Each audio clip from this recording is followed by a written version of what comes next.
अस्सलामुअलैकुम जी, कैसे हैं आप सब। रेड विद अक्सर में खुशामदीद। आज मैं हाजिर खिदमत हूँ मलाल बाय अहमद राव एपिसोड 6 लेकर। तो चलो चलते हैं नावल के जानिब। बाब नंबर 6, रेड वेडिंग। तुम जाओ यहाँ से, वो चीखी थी। दोनों तरफ से गोलियां चलने की आवाज़ें आ रही थी। वो एक दरख्त का सहारा लिए खड़ी थी। मैं आपको छोड़कर नहीं जाऊँगा, मैं नहीं जाऊँगा, वो डरते हुए बोला था। लड़की ने अपने मुकाबिल लोगों पर जवाबी फायरिंग की थी। मैंने कहा तुम जाओ यहाँ से, और ये मेरा फ़ोन भी लेकर जाओ। उसने जल्दी से उस लड़के को अपना फ़ोन दिया था। शायद उसमें कुछ बहुत ज़रूरी था। आप भी चले मेरे साथ, प्लीज़ मेरे साथ चलें, वो मिन्नत कर रहा था। सिर्फ तुम जाओगे यहाँ से, वो फिर से फायरिंग करते हुए चिल्लाई थी। हर तरफ कयामत का सा आलम था। गोलियों की आवाज़ें पूरी जंगल में गूंज रही थी। कुछ लम्हों बाद वो उसकी बात का मान रखते हुए वहाँ से वापस मुड़ा। उसने उस लड़की को आखिरी बार देखा था। क्या था उस लड़की में जो उसे पसंद ना था? वो गोलियों से बचता हुआ अपनी गाड़ी की तरफ भाग रहा था। एकदम खामोशी हुई थी और फिर उसे पीछे से गोली चलने की आवाज़ आई। उसने मुड़कर देखा। गोली उस लड़की को लगी थी और उस लम्हे उसे लगा था जैसे ये गोली किसी ने उसके सीने में उतार दी हो। हुमायूं हाथ में बड़ा सा केक और फूलों का गुलदस्ता उठाए मिन्हा के घर में दाखिल हुआ था। आज 12 नवंबर था। आज मिन्हा का बर्थडे था। फूफो जान, मिन्हा किधर है? हुमायूं ने टीवी लाउंज में बैठी सोनिया बेगम से पूछा था। वो बुराक उसे अपने साथ लेकर गया है, कह रहा था कोई ज़रूरी काम है। और ये सुनते ही हुमायूं का सारा मूड खराब हुआ था। ये बुराक का इतना आना जाना कब से हो गया? आपको नहीं लगता कि ऐसे गैर मर्द के साथ मिन्हा को भेजना खतरे से खाली नहीं है? हमें क्या पता अगले की क्या नीयत है। उसने सोनिया बेगम के दिल में शक डालने की कोशिश की थी। बुराक वो शख्स है जो मेरी बेटी के साथ तब खड़ा था जब उसकी पूरी दुनिया अकेली छोड़ गई थी। वो उसके साथ हर जगह साए की तरह खड़ा रहता है। जब वो मिन्हा के लिए गोली तक खा सकता है तो तुम कह रहे हो कि उससे मिन्हा से खतरा है? मैं माँ हूँ हुमायूं, मुझे पता है कि कौन मेरी बेटी को नुकसान पहुँचा सकता है और कौन नहीं। अरे बुराक तो ऐसा मर्द है जिसकी आंख से हया झलकती है। सोनिया बेगम को बुराक दिल से पसंद था। हुमायूं के पास कोई जवाब नहीं था। उसने अपना असली चेहरा आप लोगों से छुपा रखा है, जो कि मैं आप लोगों के सामने ला कर रहूँगा। वो बड़बड़ाते हुए बाहर निकला। रात के 12 बज रहे थे। बुराक और मिन्हा गाड़ी से उतरे। बुराक किधर ले जा रहे हो मुझे? मिन्हा अंधेरे और छोटी सी सड़क पर चल रही थी। उसके साथ ही बुराक चल रहा था। मिन्हा ने नीले रंग की लंबी मोटे कपड़े की फ्रॉक पहन रखी थी और बुराक ने ड्रेस पैंट पर नीला स्वेटर पहन रखा था। चले तो सही, वो बहुत खुश था। थोड़ी देर बाद वो दोनों एक फूड स्ट्रीट में आकर रुके। वो फूड स्ट्रीट पूरी सुनसान और अंधेरी थी। अब यह मत कहना कि तुमने ये फूड स्ट्रीट भी बुक कर ली थी, मिन्हा ने उसे चढ़ाया था। नहीं, असल में यहाँ फूड स्ट्रीट 10 के करीब बंद हो जाती है। इस्लामाबाद है ना? बुराक ने दूसरे अल्फाज में उसे बर्गर कहा था। मिन्हा ने कुछ बोलने के लिए लब खोले थे कि एकदम हर तरफ फेरी लाइट्स ऑन हुई। वो पूरे फूड स्ट्रीट में गोल दायरे की शक्ल में लगाई गई थी। मिन्हा ने हर इर्द गिर्द देखा था। हर तरफ गुब्बारे ही गुब्बारे थे। आसपास छोटी छोटी दुकानें थीं जो कि उस वक्त बंद थीं। इस सुनसान फूड स्ट्रीट पर सिर्फ वो दोनों थे। ये सारा मंजर किसी ख्वाब जैसा था। मिन्हा एकदम मुस्कुराई थी। आज तक किसी ने उसे ऐसा सरप्राइज नहीं दिया था। कैसा लगा सरप्राइज? उसने बड़े मान से पूछा था। बहुत ज़्यादा अच्छा, उसका चेहरा खिल उठा था। मिन्हा ने अपने दाईं तरफ देखा तो वहाँ एक छोटा सा आइसक्रीम पार्लर खुला था। वो बाहर से हल्के जामुनी रंग का था। शीशे की दीवारों से अंदर देखा जा सकता था। उसकी दीवारों पर छोटे छोटे फूलों के पौधे लटक रहे थे जो कि गुलाबी रंग के थे। बुराक ने मिन्हा की तरफ अपना हाथ मुट्ठी में बंद करके बढ़ाया। अब इसमें क्या है? मिन्हा को तजस्सुस हुआ। खोलकर खुद देख लें। मिन्हा ने फ़ौरन उसका हाथ खोलने की कोशिश की और थोड़ी कोशिश के बाद उसने अपना हाथ खुद ही खोल दिया। उसमें एक चाबी थी। अब ये क्या है? मिन्हा को हैरत हो रही थी। आपका बर्थडे गिफ्ट, उसने बड़े प्यार से बताया था। वो सामने जो आइसक्रीम पार्लर देख रही है ना, उसकी मालकिन आप हैं।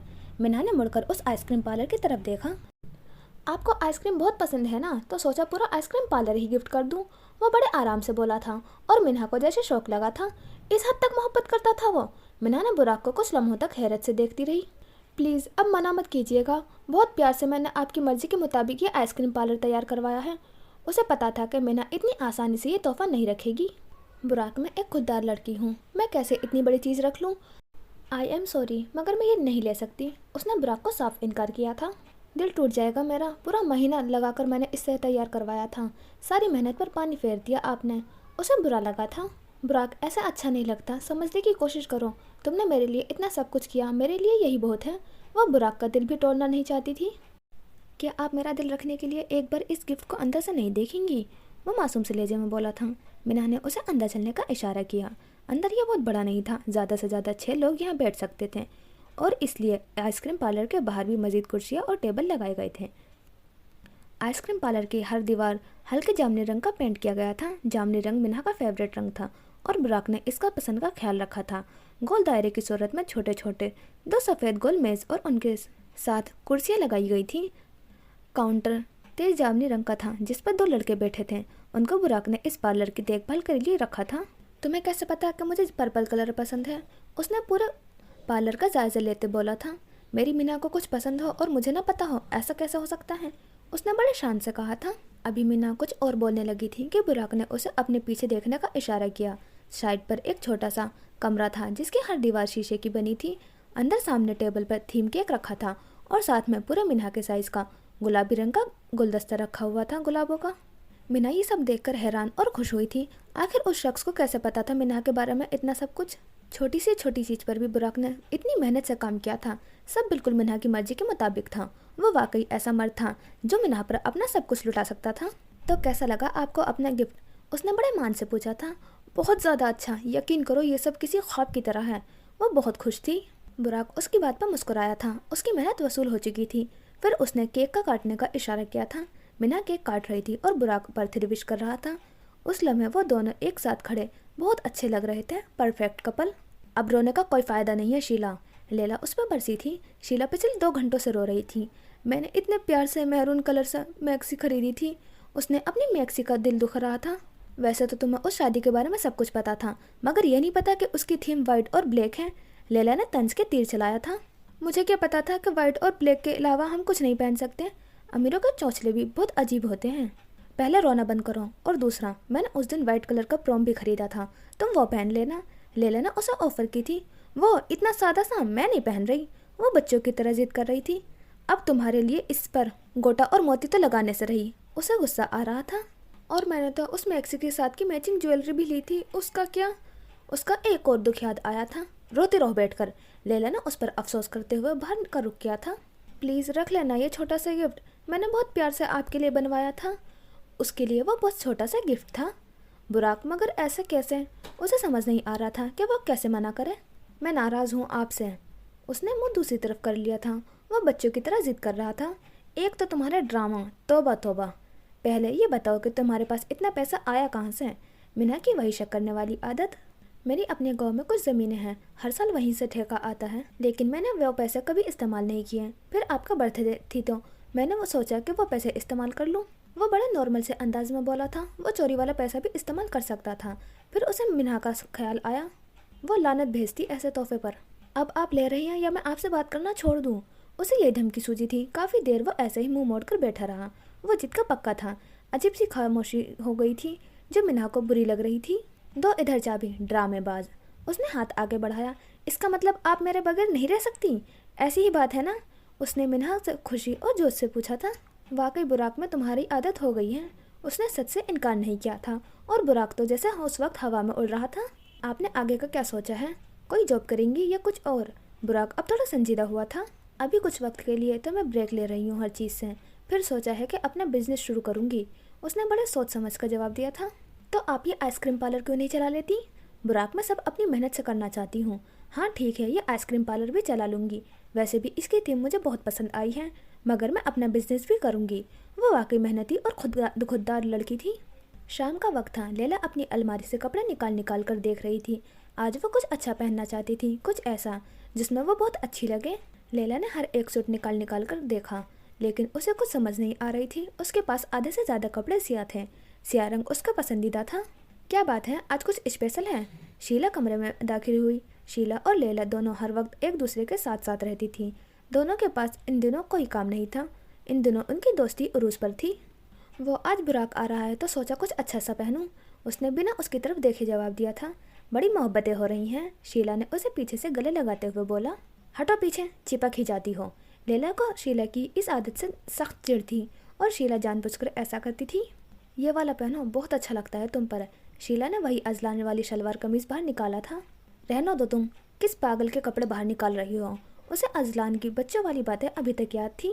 फिर अलमारी में क्यों सजाए हुए हैं उसके कपड़े? शीला ने उसे तंग करने के लिए कहा था। अगर कभी मिल गया तो ये कपड़े वापस कर दूंगी। बड़ा इश्क था उसे अपने कपड़ों से। लैला ने एक सियाह रंग का कुर्ता निकालते हुए बोला था। इतने कपड़े देखने का फ़ायदा क्या, जब तुमने पहनना सियाह ही था तो? शीला ने तंज किया था। चुप रहो, मैं सारी ज़िंदगी भी सिया रंग पहन सकती हूँ, उसने चिढ़ते हुए बोला था। अपना कफन भी सिया रंग का बनवा लेना, उसने उल्टा जवाब दिया था। मैं नहीं मरने वाली, तुम अपना सोचो, तुम्हारा रंग लाल रंग का बनूंगी कफन, उसने हंसते हुए शीला की मजाक बनाया था। अभी मैंने देखा ही क्या है, इस आखिरी चोरी के बाद अल्लाह से तौबा भी करनी है, फिर अहमर के साथ अच्छी सी ज़िंदगी गुजारूंगी। मैं तो पूरा 60-70 की होके मरूंगी, उसने अपनी प्लानिंग बताई थी और लैला ने सर नफी में हिलाया था। मैंने सुना है कि मिन्हा को सस्पेंड कर दिया है। बीजान आज सोनिया बेगम के घर आई थी। जो भी हो, मगर अपनी बेटी के बगैर कौन रह सकता है। उनके साथ ही हुमायूं बैठा था। बस अम्मी जान, इस मुल्क में इंसाफ मिलना कौन सा आसान है, बड़ी ज़्यादती हुई है मिन्हा के साथ, सोनिया बेगम ने मिन्हा का दिफा में बोली थी। तभी मैंने बोला था कि केस छोड़ दो, मगर मिन्हा सुनती किसकी है, हुमायूं ने चाय पीते हुए बोला था। मेरी बेटी क्यों गलत के आगे झुके, मैंने और उनके अब्बू ने अपनी बेटियों को कभी गलत के आगे झुकना नहीं सिखाया। सोनिया बेगम ने मिन्हा को पीछे से आते देख लिया था। मिन्हा ने बीजान को दूर से सलाम किया था, लेकिन बीजान ने सलाम का जवाब तक नहीं दिया था। फिर मिन्हा भी बाहर की तरफ निकली। उसे देखते ही हुमायूं उसके पीछे भागा। मिन्हा गाड़ी का दरवाज़ा खोल रही थी, हुमायूं उसके पास पहुंच चुका था। मिन्हा, मेरी बात सुनो ना यार, वो उसे मनाने आया था। मुझे कुछ नहीं सुनना, तुम यहाँ से जा सकते हो, उसने बिना हुमायूं की तरफ देखे बोला था। बुराक अपनी खिड़की में खड़ा इन दोनों को देख रहा था। उसे फिक्र हो रही थी कि अगर हुमायूं ने मिन्हा को सब बता दिया तो मिन्हा क्या करेगी। ठीक है, मुझसे बात नहीं करनी तो मत करो, लेकिन मैं तुम्हारा भला चाहता हूँ। मिन्हा, बुराक वो नहीं है जो दिखता है, उसकी असलियत मैं तुम्हारे सामने बहुत जल्द लाऊंगा, हुमायूं ने एक सांस में सब बोला था, जैसे उसे डर था कि मिन्हा उसकी बात सुने बिना कहीं गाड़ी में न बैठ जाए। बुराक के खिलाफ मैं एक लफ्ज़ नहीं सुन सकती, मैं उसे जानती हूँ वो कैसा है और कैसा नहीं। बुराक मुझे अजीज़ है, वो मेरा गुरूर है और मेरा मान है, उसने हुमायूं पर चिल्लाते हुए बोला था। बुराक उसका सब कुछ बनता जा रहा था और हुमायूं से ये सब बर्दाश्त नहीं हो रहा था। उसने तुम्हारी आंख पर पट्टी बांध दी है, जो कि मैं उतार के रहूँगा, वो कि अच्छा लड़का नहीं है, उसने भी ठान ली थी। तुम्हें लगता है मैं उन लड़कियों में से हूँ जिन्हें बेवकूफ़ आसानी से बनाया जा सकता है? और मैंने कब बोला कि बुराक अच्छा है? बुराक सिया और सफ़ेद दोनों हैं, जैसे मैं हूँ, जैसे तुम हो, जैसे इस कहानी का हर किरदार है। बात सिर्फ इतनी है कि वो मेरे साथ हमेशा मुखलिस रहा है और मुझे सिर्फ इसी चीज़ से फ़र्क पड़ता है, उसने बुराक की हिमायत की थी। तुम हमारी कहानी के विलन मत बनो हुमायूं, तुम्हें मुझसे भी अच्छी लड़की मिलेगी, उसने अब हुमायूं की देखकर बोला था। मिन्हा को हुमायूं से हमदर्दी थी, आखिर इतना वक्त साथ गुजारा था। लेकिन तुम नहीं मिलोगी, उसने दर्द भरे लहजे में बोला था। कुछ चीज़ें हमारे बस में नहीं होती, फिर चाहे हम जो मर्जी कर लें, हम वो नहीं कर पाते। जैसे मैं चाहकर भी तुमसे मोहब्बत नहीं कर सकती हुमायूं, ये मेरे बस में नहीं है, उसने आराम से बोला था। और हुमायूं अपनी जगह पर जम गया था। इतने सालों की मोहब्बत का मान टूटा था। बुराक गोदाम में बहुत दिनों बाद आया था और लैला आज बहुत खुश थी। उसने आज बुराक को कुछ बताना था, शायद अपने दिल की बात।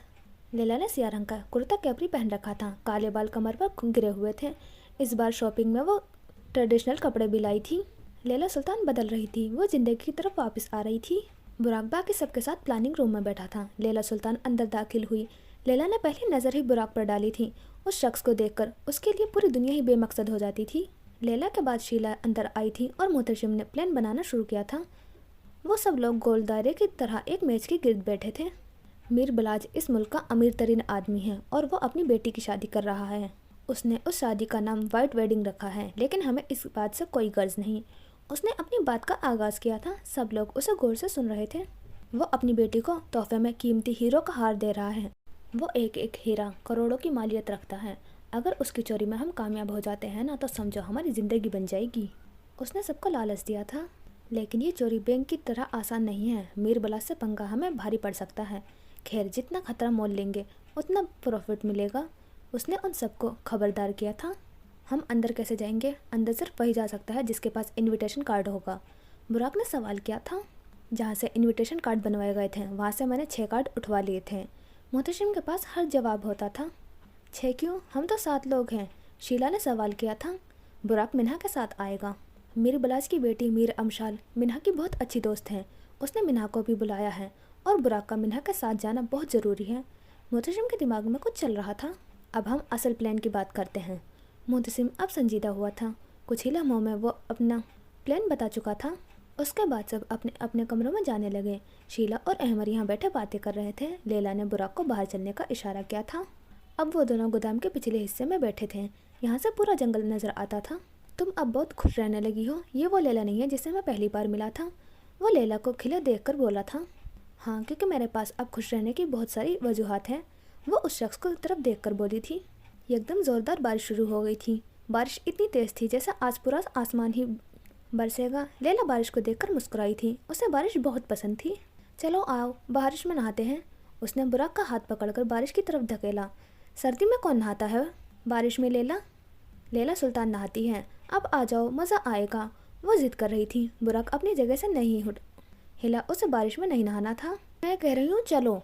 अब के उसने बुराक को अपनी जोर लगाकर खींचा था। ना चाहते हुए बुराक उसके साथ चल दिया। वो दोनों तूफानी बारिश के नीचे खड़े थे। इर्द गिर्द बड़े बड़े दरख्त और हरियाली थी। बुराक हाथ बांधे लैला को देख रहा था जो गोल गोल घूम रही थी। तुम्हें पता है मुझे बारिश बहुत पसंद है। मैं पूरी रात भी बारिश में नहा सकती हूँ। वो थोड़ा थोड़ा कांपते हुए बोली थी। वो तो नजर आ रहा है। उसने लैला की तरफ देखकर बोला था। वो दोनों बुरी तरह भीग चुके थे लेकिन लैला वापस जाने का नाम ही नहीं ले रही थी। और बताओ तुमने इतने दिन गोली और चाकू खाने के अलावा क्या किया? लैला उससे बातें करना चाहती थी। बहुत कुछ यार लैला, सचमुच ज़िंदगी बिल्कुल सेट हो गई है। जैसा मैं चाहता था सब कुछ वैसा हो रहा है। बहुत कुछ बताना है तुम्हें। आखिर तुम ही इकलौती दोस्त हो मेरे पास। मुराद के जाने के बाद बस लैला उसकी दोस्त थी। मुझे भी बहुत कुछ बताना है लेकिन समझ ही नहीं आ रहा कैसे बताऊँ। वो अपने जज्बात कभी जाहिर नहीं कर पाती थी। बता दो मैं सब सुन लूँगा, उसने आम से लहजे में बोला था। बारिश और ज़ोर से बरसी थी लेकिन दोनों को कोई परवाह नहीं थी। नहीं, आज पहले तुम बताओ आखिर ऐसा क्या हुआ कि लाइफ सेट हो गई? उसे बुराक को सुनना ज़्यादा पसंद था। ज़िंदगी ने मुझे मेरी खुशियाँ वापस दे दी हैं। उस वक्त वो खुद को दुनिया का सबसे खुशनसीब इंसान समझ रहा था। वो बोल रहा था और लैला बस उसे सुन रही थी। मैंने 2 साल जिस लड़की से मोहब्बत की थी, किस्मत ने उसे वापस मुझसे मिलवा दिया। वो खुशी मिन्हा थी लैला, जो मुझसे खो गई थी और तुमने मुझे वापस की। मुझे मिन्हा से मोहब्बत है। वो ख्वाब सी कैफियत में बोल रहा था। आसमान पर बिजली गिरी थी। इस लम्हे लैला को लगा था कि ये बिजली उसके ऊपर गिरी थी। हाँ, ये अल्फाज बिजली बनकर ही तो उस पर गिरे थे। पल भर में उसकी खुशियाँ, उसके ख्वाब, सब कुछ बिखर गया था। कभी न जुड़ने के लिए सब टूट चुका था। वो बुत बनी खड़ी रही थी जैसे उसके जिस्म से जान निकल चुकी हो। पलक झपकना तक भूल गई थी। कैसा लगता है जब आप किसी को इतना चाहें और आपको वो यूं मिल जाए? मैंने बड़ी हिम्मत करके उनसे अपने दिल की बात कर दी है। जवाब मैं जानता हूँ, इंशाल्लाह हाँ ही होगा, वो बहुत खुशी से बता रहा था। ये सब सुनकर लैला सुल्तान का दिल कांच की तरह टूटकर बिखर गया था। अपने दिल के बिखरे हुए हिस्सों को खुद भी नहीं संभाल पाई थी। वो रोना चाहती थी, अपना दर्द बयां करना चाहती थी, अपनी हार पर गम मनाना चाहती थी, लेकिन वो लैला सुल्तान थी और इस वक्त वो अपनी हिम्मत को आजमा रही थी। तुम्हें क्या हो गया? लैला को यूँ खामोश देखकर वो उसकी तरफ बढ़ा था। वो कुछ बोल ही नहीं पाई थी। वो क्या कहे उस शख्स से कि वो उससे मोहब्बत करती है? नहीं, वो कैसे कहेगी? जिंदगी ने उससे एक बार फिर सब कुछ छीन लिया था। खैर, तुमने भी तो कुछ बताना था, उसने दूसरा सवाल किया। लैला सुल्तान ख्याली दुनिया में गुम हुई। बुराक, मैं तुमसे मोहब्बत करती हूँ, उसने दिल के काबू करते हुए बोला था। लेकिन मैं तुमसे मोहब्बत नहीं करता, उसने साफ इनकार किया था। मैं तो करती हूँ ना, उसने फ़ौरन जवाब दिया था। फ़र्क नहीं पड़ता, बुराक ने संगदिली से जवाब दिया था।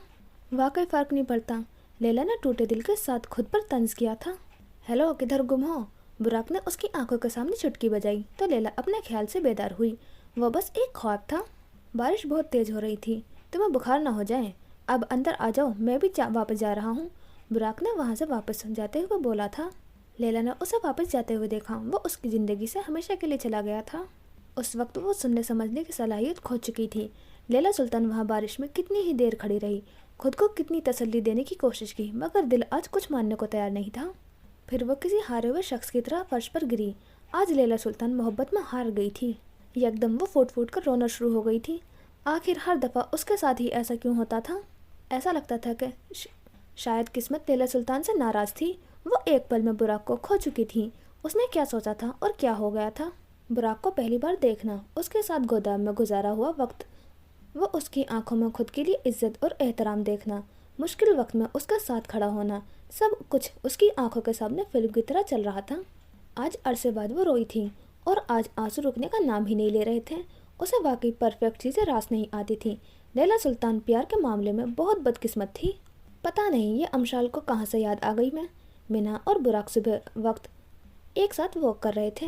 दोस्त है वो आपकी, आपने ही तो बताया है अभी, उसने फ़ौरन अपनी सफाई भी दी। वरना का अगला सवाल होता कि तुम्हें कैसे पता कि वो मेरी दोस्त है?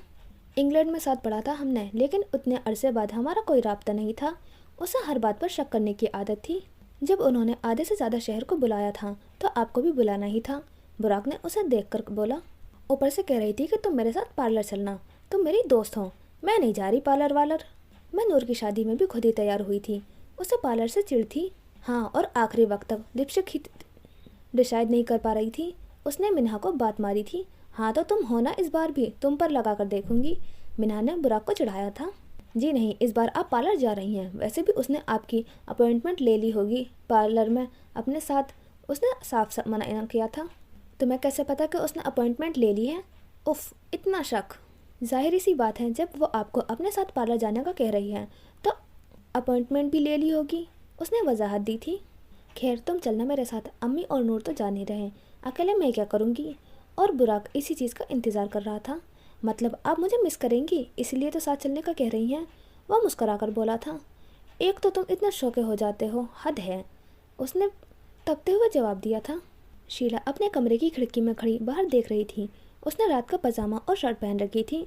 तभी अचानक उसकी नज़र लैला पर पड़ी। वो रात के इस पहर इसी हालत में बैठी हुई थी। शीला को हैरत हुई। फिर वो जल्दी से नीचे की तरफ भागी। लैला को क्या हुआ? वो ऐसे सर झुकाए आसमान के नीचे क्यों बैठी है? ये सोचकर उसे परेशान कर रही थी। शीला ने गोदाम के पिछले हिस्से का दरवाज़ा खोला और लैला की तरफ पागलों की तरफ भागी। लैला मेरी जान, इधर क्यों बैठी हो? वो लैला के पास बैठी। लैला के पास कोई जवाब नहीं था। उसकी आंखें लाल थीं। उनमें दर्द, तकलीफ, गम क्या कुछ नहीं था। शीला ने उसके माथे को हाथ लगाया। लैला का जिस्म आग की तरह जल रहा था। मेरी जान, तुम्हें इतना तेज बुखार हो रहा है, क्या हुआ है? क्या तुम पूरी रात बारिश के नीचे बैठी रही हो? शीला को बहुत ज़्यादा फिक्र हो रही थी। लैला ने हाँ में सर हिलाया। उसकी आंखें फिर से नम हुई थी। वो कभी नहीं रोती थी, मगर मोहब्बत तो बड़े बड़े हिम्मत वालों को भी रुला देती है। उसने शीला को गले लगाया।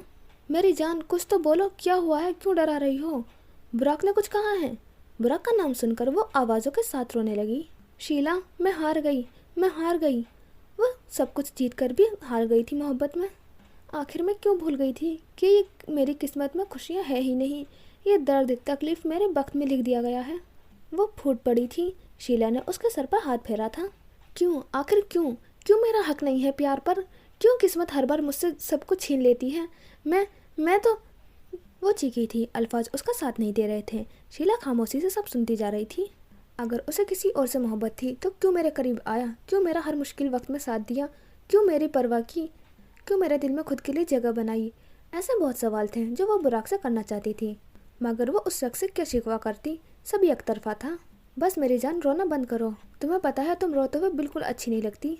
देखना, तुम्हें बुराक से भी अच्छा लड़का मिलेगा जो तुमसे मोहब्बत करता होगा, जिसे तुमसे सिर्फ हमदर्दी नहीं तुमसे अकीकत होगी, जो सारी ज़िंदगी भी तुम्हारा इंतज़ार कर लेगा।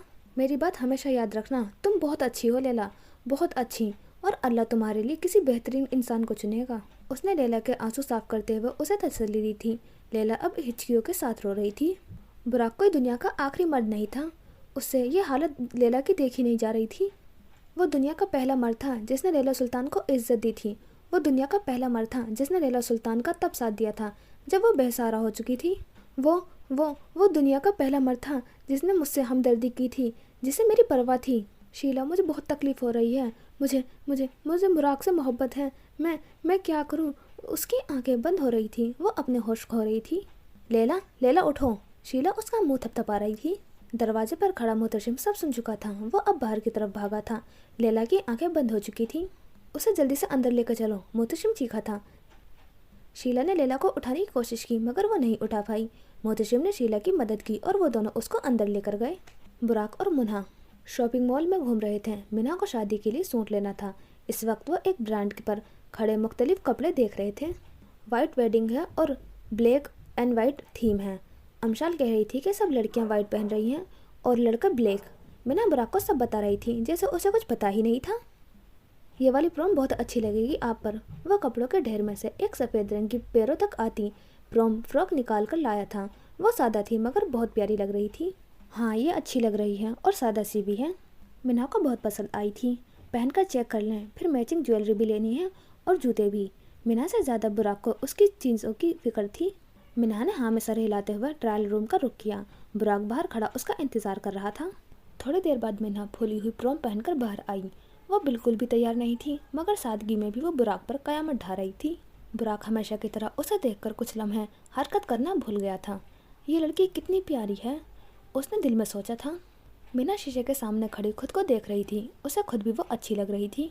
कैसी लग रही हूँ? मिन्हा ने बुराक से उसकी राय मांगी थी। मुझसे पूछेंगी तो मैं तो यही कहूँगा कि जस्ट परफेक्ट। बुराक ने मिन्हा की आंखों में देखकर बोला था। मिन्हा शांत से मुस्कुराई थी। लैला अपने बिस्तर पर लेटी थी। शीला उसके सर पर ठंडी पट्टियाँ रख रही थी। बुखार बहुत तेज था। आंखें अभी तक लाल थी लेकिन वो खामोश थी। मोहतशिम अंदर दाखिल हुआ। शीला 2 मिनट के लिए तुम बाहर जाओ। मोहतशिम ने उसे बाहर जाने का इशारा किया। शीला बाहर जाती हुई दिखाई दी। मोहतशिम आगे बढ़ा और लैला के पास वाली कुर्सी पर बैठा। जानती हो, मैं 16 साल का था तब मुझे पहली और आखिरी मोहब्बत हुई थी। उसका चेहरा आज 24 साल बाद भी मुझे नहीं भूलता। मोहब्बत चीज़ ही ऐसी है जो कभी ख़त्म नहीं होती, बस बढ़ती है और बढ़ती ही चली जाती है। वो लैला को अपनी कहानी सुनाना चाहता था। लैला खामोशी से सब सुन रही थी। इन 24 सालों में मैं उसे एक बार भी नहीं भूला। वो भी मुझसे मोहब्बत करती थी या शायद अब भी करती हो। वो ख्वाब की कैफियत में बोला था। फिर आप दोनों को जुदा किसने किया? लैला ने पहला सवाल किया था। वो पल भर के लिए अपनी तकलीफ भूल गई थी। वक्त ने। वक्त बहुत जालिम होता है लैला। ये किसी के लिए नहीं रुकता, बस खुदगर्ज बनकर आगे चलता जाता है। कोई इसके साथ चले या ना चले, इससे फ़र्क नहीं पड़ता। वो लैला की तरफ देखते हुए बोला था। वो अमीर बाप की बेटी थी। उसके बाप ने शर्त रखी थी कि जब मैं सारा का नाम एक घर कर दूंगा तब वो हमारी शादी करेगा। मैं 16 साल का लड़का था। दिन रात मेहनत मजदूरी करके भी चंद 100 रुपये कमा पाता था।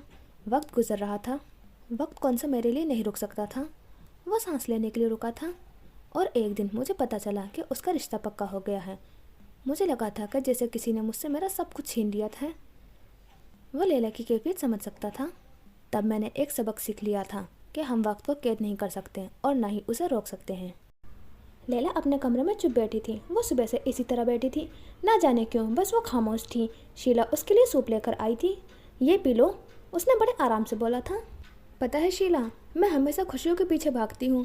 अगर मुझे कहीं ज़रा सी भी खुशी मिलती है तो मैं उसके पीछे पागल हो जाती हूँ। लेकिन पता नहीं क्यों मुझे खुशियाँ हमेशा के लिए नहीं मिलती, वो मुझसे छीन ली जाती हैं।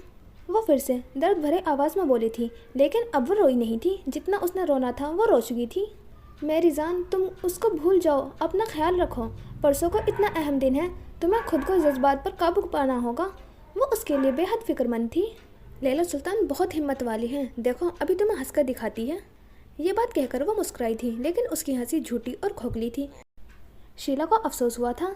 मत करो लैला, मुझसे तुम्हारी हालत देखी नहीं जा रही। तुम तो हमारी लैला सुल्तान हो जो हर तूफान से लड़ सकती हैं। लैला, खुद को पहचानो। वो उसे तसल्ली के अलावा कुछ नहीं दे सकती थी। लैला सुल्तान मजबूत है। लैला सुल्तान रो नहीं सकती। लैला सुल्तान हर चीज़ से लड़ जाती है। लैला सुल्तान हिम्मत वाली है। मैं तंग आ गई हूँ शीला इन बातों से। वो बरसी थी। नहीं हूँ मैं मजबूत, मैं एक इंसान हूँ जिसके सीने में भी दिल है, जो मुझे भी दर्द होता है, लेकिन मैं सह जाती हूँ। जानती हो क्यों? क्योंकि मैं जानती हूँ कि इस दुनिया में मेरे सिवा कोई नहीं है। मैं हार्टलेस नहीं थी शीला, वक्त ने मुझे ऐसा बनाया। आँखों में खालीपन था। मैं हूँ ना तुम्हारे साथ, तुम मेरी जान हो, मेरी बहन हो। उसने लैला का हाथ नरमी से पकड़ा था। वादा करो तुम मेरे साथ हमेशा रहोगी। शीला, मैं एक बार फिर हार्टलेस नहीं होना चाहती। मैं वो वाली लैला दोबारा नहीं बनना चाहती जो सब जला देने पर यकीन रखती है, जिसे किसी चीज़ से फ़र्क नहीं पड़ता। उसे डर था कि वो सबको खो देने के बाद फिर से जालिम न बन जाए।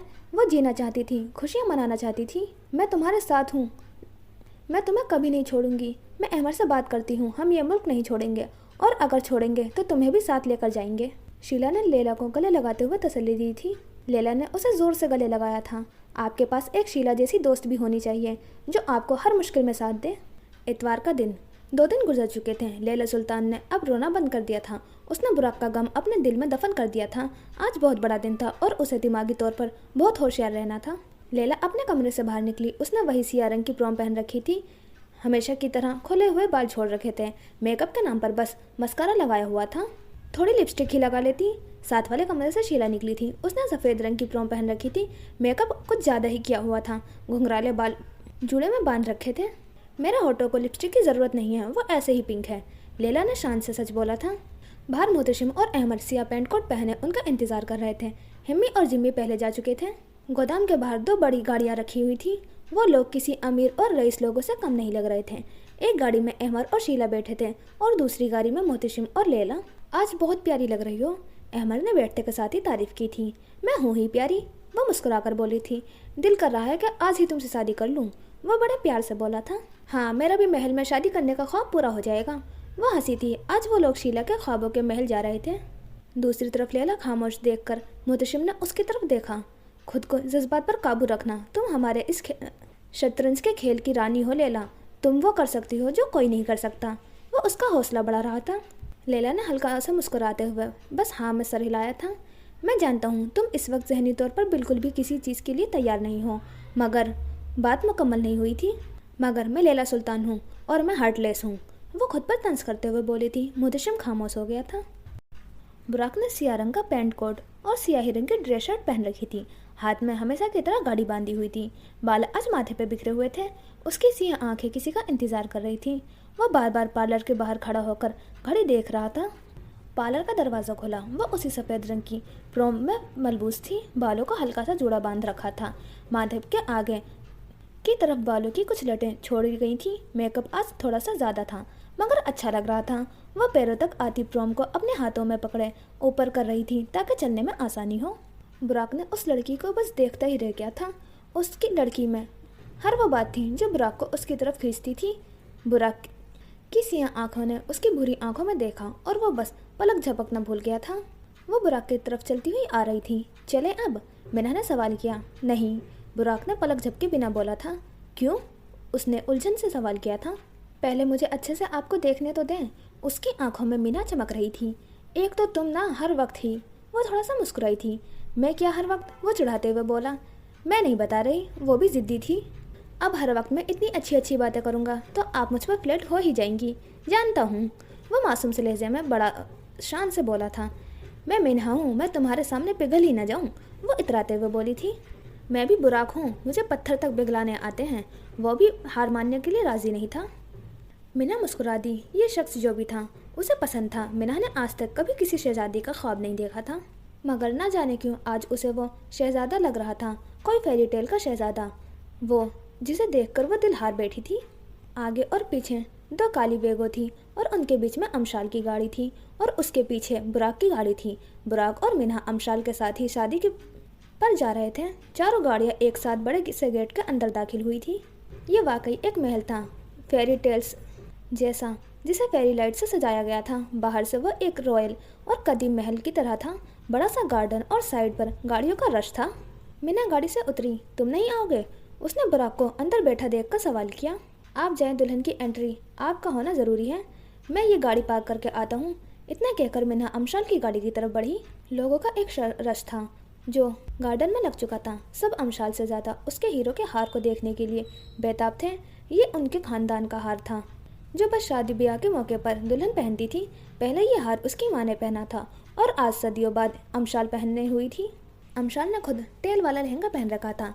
लहंगे की टेल पूरे 6 फुट लंबी थी, जो कि पूरे काम से भरी हुई थी। वो बहुत प्यारी तो नहीं थी, मगर अच्छी लग रही थी। उसने गले में हीरो का हार पहन रखा था। उसका हार में 18 हीरे थे।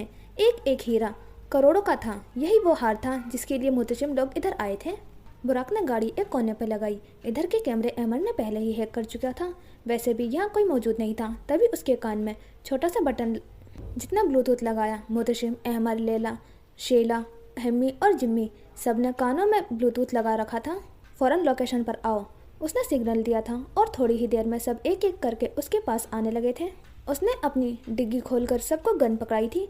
बुराक और बाकी लड़कों ने गन अपने कमर के पीछे लगाकर कोट ऊपर से कर लिया था। शीला और लैला ने गन अपने टांगों पर चिपकाकर कवर कर लिया था। बुराक ने डिग्गी बंद की। कुछ दिन पहले हम गन्स अंदर कैसे लेकर जाएंगे? गेट पर काफ़ी चेकिंग की जाएगी, लैला ने सवाल किया था। मेरे इत्तला के मुताबिक अमशाल के साथ पार्लर में एक और लड़की की बुकिंग करवाई गई है और वो दोस्त ज़रूर मिना होगी। अब मिना अमशाल के साथ ही अंदर दाखिल होगी। सिक्योरिटी कभी भी उनकी चेकिंग नहीं करेगी। इस तरह हम उनके साथ सब असला अंदर लेकर जाएंगे और उन्हें पता भी नहीं चलेगा। वो वाकई बहुत शातिर दिमाग था।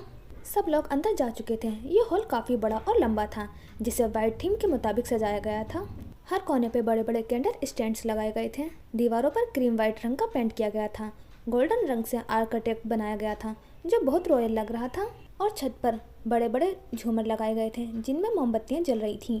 हॉल के बड़े से दरवाजे के सामने खुली सीढ़ियाँ लगी हुई थी जो 2 तरफा खुली हुई थी। सीढ़ियाँ गोल्डन रंग की थी जिन पर अमशाल खड़ी अपना फ़ोटोशूट करवा रही थी। मिना हाथ में जूस का गिलास पकड़े साइड पर खड़ी थी। बुराक पीछे से उसके पास आया। वैसे आपने बताया नहीं कि मैं कैसा लग रहा हूँ? बुराक ने बड़े प्यार से पूछा था। तारीफ सुनने का दिल कर रहा है? मिन्हा ने उसकी तरफ देखकर बोला था। हाँ, करे मेरी तारीफ। वह मिन्हा की आंखों में देख रहा था। ना जाने क्यों उसकी आंखों में जितना भी देख ले वो थकता ही नहीं था। बहुत बुरे लग रहे हो, वो चिढ़ाते हुए बोली थी। मगर आपकी आंखें तो कुछ और कह रही हैं। वो उसकी आंखें पढ़ चुका था। क्या कह रही हैं मेरी आंखें? वो उसकी तरफ देखकर बोली। यही कि मैं कोई शहजादा लग रहा हूँ जिसकी आप ख्वाब देखने लगी हैं। वो शाने उचकाते हुए बोला था और मिन्हा उससे नज़र हटाई थी। उसने कैसे पता कर लिया? मैं किसी शहजादे के ख्वाब नहीं देखती। वो बिना उसकी तरफ देखे बोली थी। मेरे तो देखती है ना, वो मासूम से लहजे में बोला था। बिल्कुल सामने वाली दीवार के साथ लगकर लैला खड़ी थी। वो उन्हें ही देख रही थी। वो उन दोनों को ऐसे देखकर अंदर से ख़त्म हो रही थी। उसका दिल बंद हो रहा था। लैला की आंखें नम हुई तो वो वहाँ से हटी। बुराक उसका नहीं था, वो उसका कभी नहीं हो सकता था। टेरेस का दरवाज़ा खोलकर वो खुले आसमान के नीचे सांस लेने लगी। वो कमज़ोर नहीं पड़ सकती थी, आज तो बिल्कुल नहीं।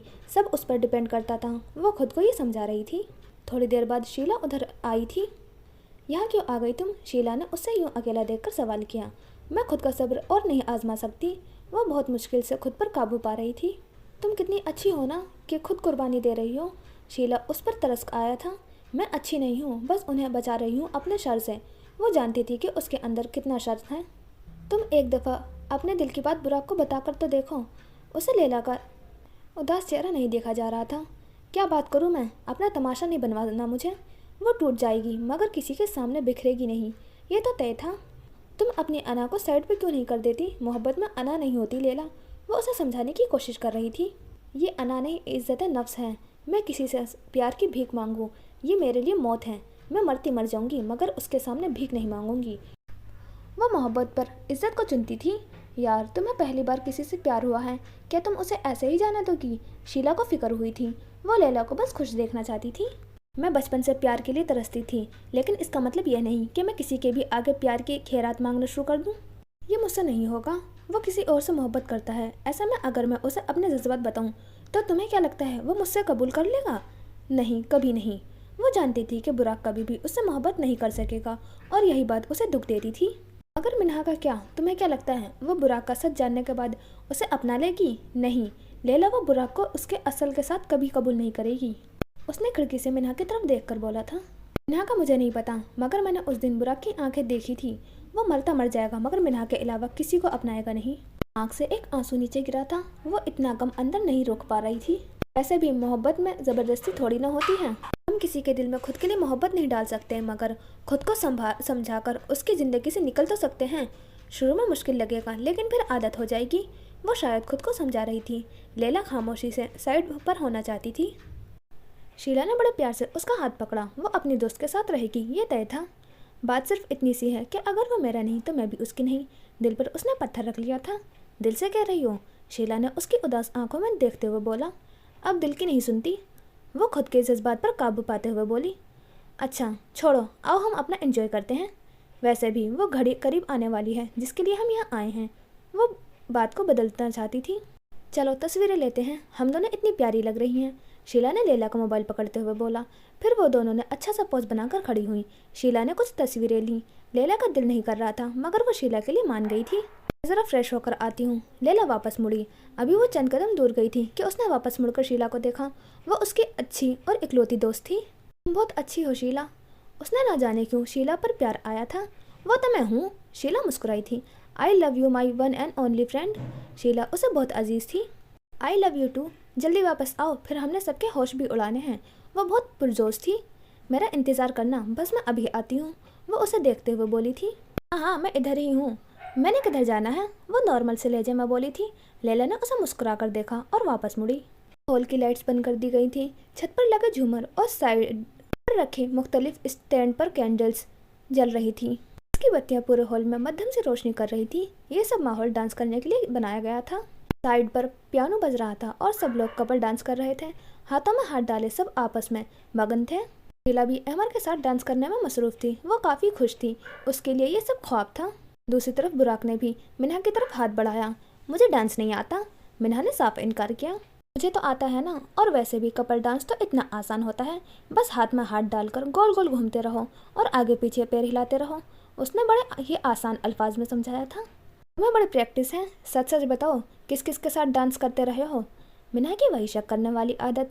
बुराक ने अपना सर पीटा था। आए मेरे साथ, मैं जो 10-15 बीवियाँ रह चुकी हैं उनकी कहानियाँ सुनाता हूँ आपको। उसने तंज किया था। मिना ने उसे घूरी करवाई थी।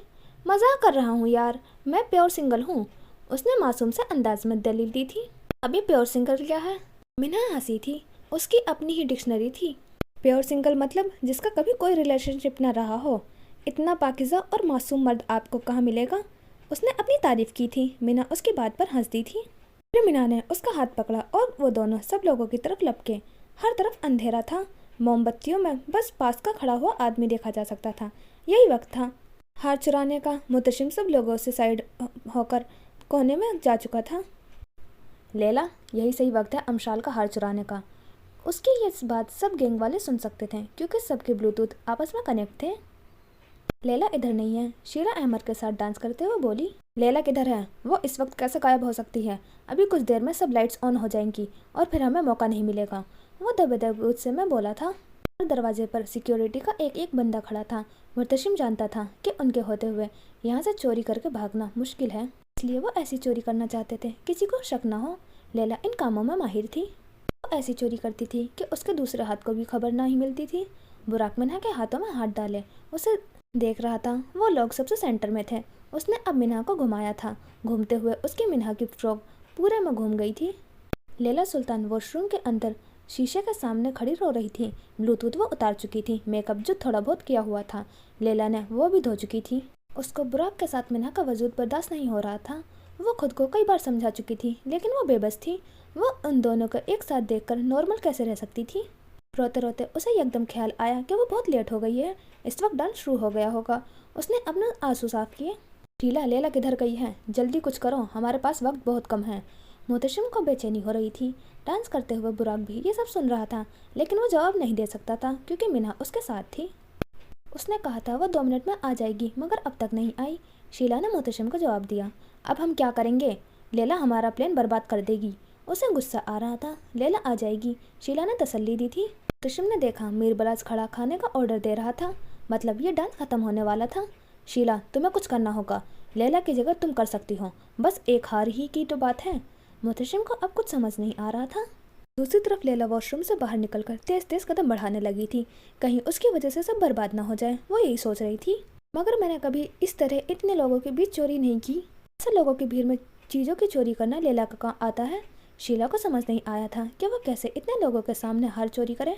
मेरी बात गौर से सुनो, यहाँ कोई तुम्हें नहीं देख रहा। तुम अमशाल की तरफ जाओ, उससे टकराना और जल्दी से हार उसके गले से निकाल लेना और फिर पिछले दरवाजे की तरफ भागना। वहाँ से आखिरी खिड़की से बाहर छलांग लगा देना। तुम्हें पिक करने के लिए वहाँ गाड़ी पहले से ही खड़ी है। मुतशिम ने उसे जल्दी जल्दी में सब समझाया था। वो खुद अमशाल से नहीं टकरा सकता था, वो मर्द था। मीरबलाज उसकी जान ले लेता। शीला, तुम कर सकती हो, हमारे लिए तुम्हें ही करना होगा। पास खड़े अहमद ने उसकी तसल्ली दी थी। अहमद के कहने पर वो डरते डरते आगे बढ़ी। उसने मुड़कर अहमद को देखा, वो मुस्कुरा रही थी। बुराक और मिन्हा दोनों एक दूसरे की आंखों में आंखें डाले अपनी एक अलग दुनिया में मगन थे जहाँ उन दोनों के सिवा कोई नहीं था। बस वो दोनों और करीब के ये लम्हे, वो पूरे जहाँ से बेगाने हो चुके थे। बुराक के लिए ये लम्हा किसी जन्नत से कम नहीं था। दूसरी तरफ अमशाल खड़ी सबको खुशी से नाचते हुए देख रही थी। उसका बॉडीगार्ड उसके साथ खड़ा था। शीला पीछे की तरफ देखते हुए अमशाल की तरफ भागी। सब लोग आपस में मगन थे, कोई भी उसकी तरफ नहीं देख रहा था। पियानो अब तेजी से बज रहा था। बस इस सब का इख्तिताम होने ही वाला था। लैला सुल्तान पिछले हॉल में पहुंच चुकी थी। तभी उसे याद आया कि वो अपना मोबाइल वॉशरूम में ही भूल गई थी। वो फिर से वापस भागी। शीला भागते हुए अमशाल से टकराई थी। उसने झट से उसका हाथ अमशाल की गर्दन पर हाथ रखकर खींचा था। अमशाल को ये महसूस नहीं हुआ था। माफ़ करना, मेरी नज़र थोड़ी कमज़ोर है, शीला ने अमशाल को गिरे हुए देखकर बोला। अमशाल का गुस्सा आसमान को छू रहा था मगर वो अपना इतना बड़ा दिन बर्बाद नहीं कर सकती थी। उसने झूठी सी मुस्कुराहट के साथ शीला को देखा। हार शीला के हाथ में था और उसने हार अपने पीछे छुपाया। फिर वो पिछले हॉल की तरफ भागने लगी। उसे बहुत घबराहट हो रही थी। शीला के जाने के 1 मिनट बाद अमशाल को अपना गला खाली खाली लगने लगा। शीला हार को अमशाल की गर्दन पर दबाना भूल गई थी। अगर वो हार को दबाकर जाती तो अमशाल को काफ़ी देर तक यही लगता कि उसके गले में हार है। अमशाल को धचका लगा था यूँ एक लड़की का उससे टकराना और फिर हार गायब होना। उसने पास खड़े बॉडीगार्ड को अपने पास बुलाया। वो लड़की मेरा हार लेकर भागी है, उसे किसी भी तरह मेरे पास लाओ। वो बहुत परेशान थी। आखिर वो अपनी माँ को क्या बोलेगी कि उससे एक हार भी नहीं संभाला गया। वो कोई भी हंगामा नहीं चाहती थी। जिस तरह राजदारी से मेरा हाथ चोरी हुआ है, उसी राजदारी के साथ तुम मेरा हार वापस लाओगे, जल्दी। वो थोड़ा चीखी थी। बॉडीगार्ड शीला की तरफ पीछे बढ़ा था। वो राजदारी में भाग रही थी। मैंने हाथ चोरी कर लिया है, मैं बस बाहर निकलने ही वाली हूँ, उसने भागते हुए बोला। गैंग के हर बंदे को तसल्ली हुई थी। आखिर एक बार फिर वैसा ही हुआ था जैसा उन्होंने सोचा था, लेकिन हर बार ऐसा नहीं होता। शीला को अपने पीछे एक आदमी भागता हुआ दिखाई दिया। वो अमशाल का बॉडीगार्ड था। रुक जाओ लड़की, वो पीछे से चीखा था। शीला रुकना भी नहीं चाहती थी, लेकिन वो मरना भी नहीं चाहती थी। उसने साथ वाली दीवार से लगे कैंडल स्टैंड को देखा, फिर उसने वो दीवार से उतार कर पीछे की तरफ फेंका। स्टैंड उस आदमी के सर पर लगा था। वो एक लम्हे के लिए रुका और उसी लम्हे शीला गायब हुई। वो पिछले हॉल में दाखिल हुई। इधर से बस चंद कदम दूर ही खिड़की थी जिधर से उसने भागना था। ये हॉल बिल्कुल खाली था। पिछला हॉल आगे वाले हॉल से थोड़ा छोटा था, मगर फिर भी काफ़ी खुला था। उसे सामने से लैला आती दिखाई दी तो वो रुक गई। शीला उसे देखकर मुस्कुराई थी। लैला उसकी तरफ तेज कदम से भाग रही थी। शीला किसी बच्चे की तरह उसकी तरफ भाग रही थी, जैसे वो अब महफूज हो। जहाँ पर हो वहीं पर रुक जाओ, शीला के पीछे से बॉडीगार्ड बोला था। उसने शीला का निशाना लिया हुआ था। शीला के कदम थम गए थे। लैला ने हाथ बढ़ाकर टांग पर मारकर गन बाहर निकाली थी और उसे लोड किया था। फिर उसने बॉडीगार्ड का निशाना लिया था। गोली मुझे भी चलानी आती है, गोली चलाने की हिम्मत भी मत करना, लैला चीखी थी। शीला उन दोनों के दरमियान में खड़ी थी। वो काफ़ी डरी हुई थी, मगर उसे तसल्ली थी कि लैला उसे बचा लेगी। तुम्हारा इस हार से कोई लेना देना नहीं है तो गन नीचे करो, वरना तुम्हारे बीवी बच्चे तुम्हारी शक्ल देखने को भी तरसेंगे। वो उसे धमकी दे रही थी। मैं बता रहा हूँ, मैं शूट कर दूंगा, तो मुझे वो हार दे दो, वो घबराते हुए बोला। कैसा लगेगा जब तुम्हारी बीवी बच्चे अपने बाप को लाश को देखेंगे। अपनी बीवी का सोचो, अकेली औरत कैसे बच्चों को पालेगी। लैला उसे इमोशनल ब्लैकमेल करना चाहती थी। मैं शूट कर दूंगा। वो डर रहा था। लैला अपनी चाल में कामयाब हो रही थी। बस एक और वार और वो हार जाएगा। तुम बस अपने बच्चों की शक्ल याद करो, वो कैसे रोएंगे तुम्हारी लाश को देखकर। वो आखिरी बार कर चुकी थी। बॉडीगार्ड गन नीचे करने ही वाला था कि उसे लैला की तरफ से गोली चलने की आवाज़ आई। जवाब में उसने भी गोली चलाई। सब लोग बाहर गार्डन में आ चुके थे। खाने का इंतजाम इधर किया गया था। हरी भरी घास पर आलीशान सोफे लगाए गए थे, जिनमें सब बैठकर खाना खा रहे थे।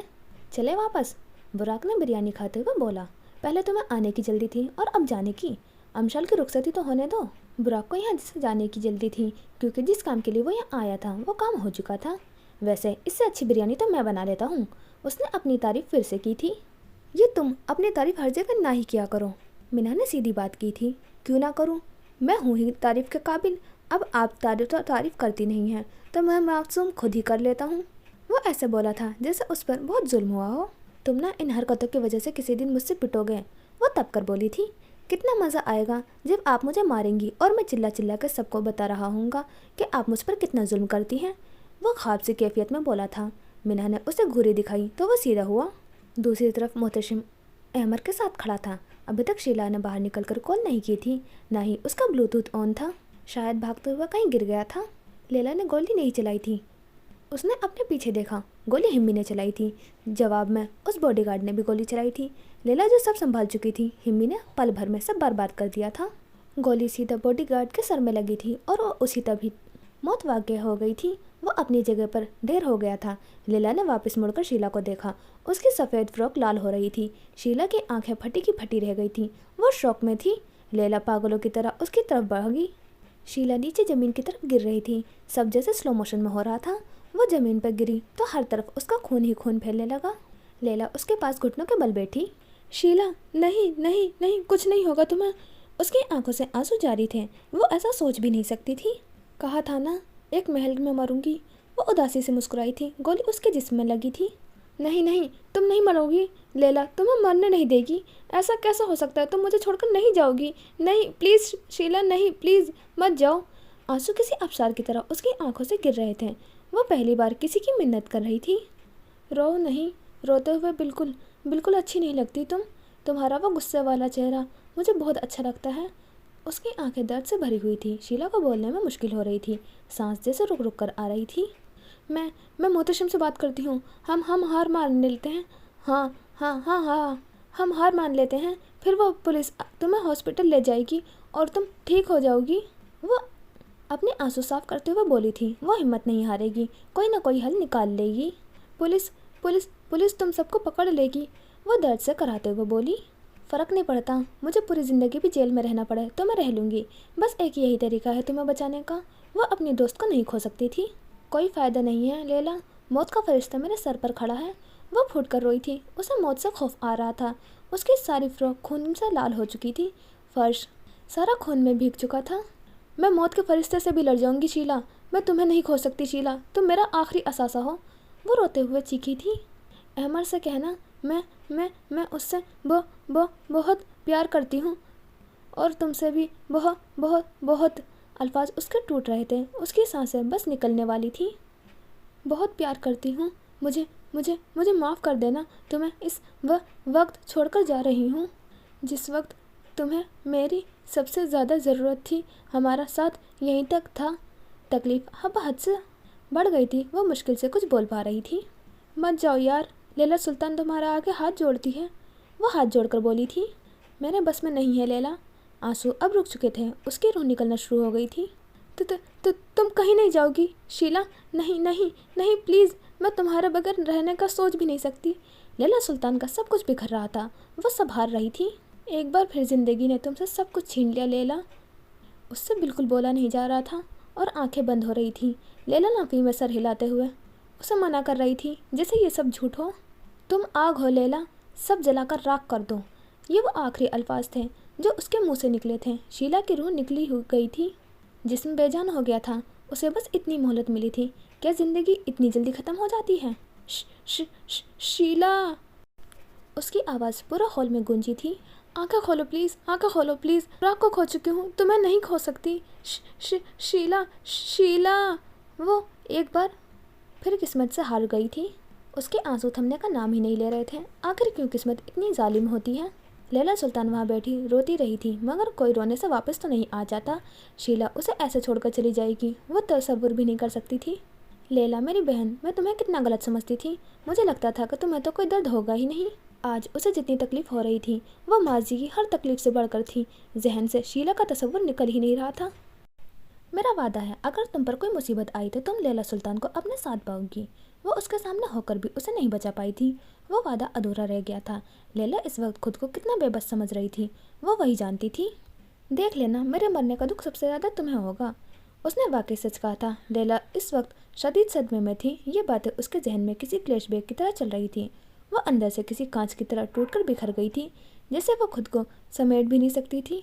वो शीला का हर बार लैला को गले लगाना, वो उसका हर रोज़ सुबह के वक्त लैला की नींद खराब करना, वो लैला सुल्तान की हर बात सुनना, उसे अच्छे से अच्छा मशवरा देना, उसके लिए हमेशा फिक्रमंद रहना, उसकी परवाह करना, उसे सबसे याद आ रहा था। इंसान मर जाता है मगर उसकी यादें ज़िंदा रह जाती हैं, और यादें चाहे अच्छी हो या बुरी, वो हमेशा तकलीफ ही देती हैं। मेरी दुआ है तुम ऐसे ही मुस्कुराती रहो। अब वो कैसे मुस्कुरा सकती थी? उसके सामने उसकी दोस्त की मौत हुई थी। ये मंजर उसके जहन में कैद हो गया था। वो कितनी ही देर यहाँ बैठी आंसू बहाती रही, लेकिन जाने का वाले जा चुके थी। लैला मेरी जान, यही तो ज़िंदगी है। कभी हमें सब मिल जाता है और कभी हमसे सब छीन लिया जाता है। ज़िंदगी तो बस उससे छीन ही रही थी, देना तो जैसे भूल ही गई थी, और आज उससे उसकी वाइट दोस्त भी छीन ली थी। आखिर हमेशा लैला सुल्तान ही क्यों? ऐसा क्यों? ऐसे कई सवाल उसके जहन में आ रहे थे। ज़िंदगी कभी परफेक्ट नहीं होती, हमें बस हर हालात में सब्र करना होता है। सब्र? वो कैसे सब्र कर सकती थी? उसके सामने उसकी दोस्त की लाश पड़ी थी, जिसके गाल वो बार बार थपथपा रही थी, मगर वो नहीं उठ रही थी। लैला सुल्तान को लगा था ये सब अपनी आंखों से देखना मौत से भी ज़्यादा दर्दनाक है। जब मैं चली जाऊंगी ना, तो तुम मेरी इन्हीं बातों को याद करोगी। लैला को शीला की कही एक एक बात याद आ रही थी, जैसे उसके जहन में सिर्फ शीला ही थी। वो पूरी दुनिया भूल चुकी थी। अभी मैंने देखा ही क्या है, इस आखिरी चोरी के बाद अल्लाह से तौबा भी करनी है। ज़िंदगी किसी को मोहलत नहीं देती। शीला को तौबा की मोहलत नहीं दी गई थी। मैं हूं ना तुम्हारे साथ, तुम मेरी जान हो, मेरी बहन हो। लेकिन आज वो उसके साथ नहीं थी। लैला, मैं तुम्हें कभी नहीं छोड़ूंगी। सब एक ख्वाब की तरह झूठ था, जो पल भर में टूट चुका था। मेरा इंतज़ार करना, मैं बस अभी आती हूँ। हाँ हाँ, मैं इधर ही हूँ, मैंने किधर जाना है? फिर वो क्यों चली गई थी? क्या इतनी बेयकीन होती है ज़िंदगी, जिससे वो चंद लम्हे पहले बात कर रही थी, अब वो उसके साथ मौजूद नहीं थी। तुम आग हो लैला, सब जला कर राख कर दो, और शीला को आखिरी अल्फाज सुनकर उसने अपने आंसू साफ किए थे। वो जानती थी अब उसे क्या करना है। वो एक बार फिर हार्टलेस हो चुकी थी। जिस बात का उसे डर था वही हुआ था। मोहतशिम को अब बहुत बेचैनी हो रही थी। अंदर क्या हो रहा था वो कुछ नहीं जानता था। शीला आखिर किधर गायब हो गई थी। बॉस, अब मुझे डर लग रहा है, कहीं शीला को कुछ हो तो नहीं गया। अहमर को शीला की फिक्र हुई थी, मगर मोहतशिम के पास कोई जवाब नहीं था। तभी उसे अपने ब्लूटूथ में हिम्मी की आवाज़ सुनाई दी। बॉस, वो उसे समझ नहीं आया कि वो क्या कहे। सामने शीला की लाश पड़ी थी और लैला उसके माथे पर आखिरी बोसा दे रही थी। हिम्मी, क्या हुआ है? अब क्या वो बुरा बोला था? वो टेबल पर अकेला था। मिन्हा अमशाल के पास थी। वो शीला हार लेकर उस हॉल में आई थी। अमशाल का बॉडीगार्ड उसके पीछे आया था। उसने शीला को गोली मार दी और वो घबराया हुआ था। शीला कैसी है? उसे कुछ हुआ तो नहीं? अहमर का सांस अटका था। हिम्मी, शीला किधर है बताओ, मोहतशिम गुस्से में बोला था। वो बॉस, शीला हमें छोड़कर चली गई, उसने हिम्मत करके एक सांस में बोला था। लैला सुल्तान जो शीला के पास बैठी थी वो वापस मुड़ी। हिम्मी को उसने खूंखार नज़रों से देखा। अहमर ये सुनकर शौक में चला गया था। उसकी आंखों पर बेयकीनी उतरी थी। बुराक को भी काफ़ी बुरा लगा था। आखिर लैला का क्या हाल होगा, उसे फिक्र हुई थी। मोहतशिम ने आंखें बंद की थी। लैला उठकर किसी शेरनी की तरह हिम्मी की तरफ बढ़ी थी। तुम्हें किसने कहा था अपना मोटा दिमाग इस्तेमाल करने को? मैं सब संभाल चुकी थी। तुमने सब बर्बाद कर दिया। तुमने बर्बाद किया। वो हिम्मी पर चीखी थी। और तुम्हें क्या लगता है कि अगर मैं गोली ना चलाता तो वो हमें ऐसे ही जाने देता? वो भी अपनी सफाई में बोला था। अपनी शक्ल गुम कर लो, दोबारा मुझे नजर न आना, वरना तुम्हारी मौत मेरे हाथों पक्की है, वो चिल्लाई थी।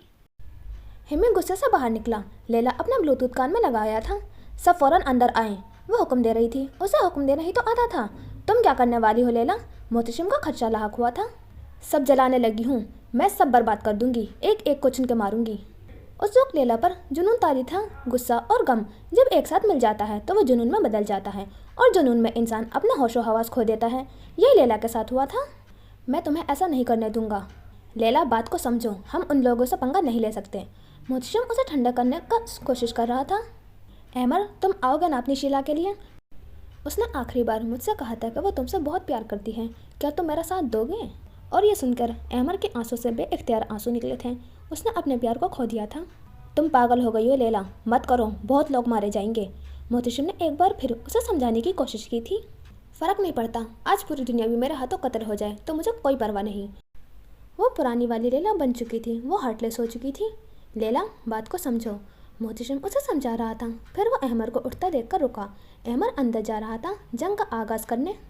आप मेरा साथ देंगे या आप ऐसा करें कि ख्वाजा सराओं की तरह चूड़ियाँ पहनकर बैठ जाएं? आपको तो लड़कियों से तस्दीक करना भी मेरे तौहीन है। आज इतने अरसे बाद वो ऐसे सख्त अल्फाज बोली थी।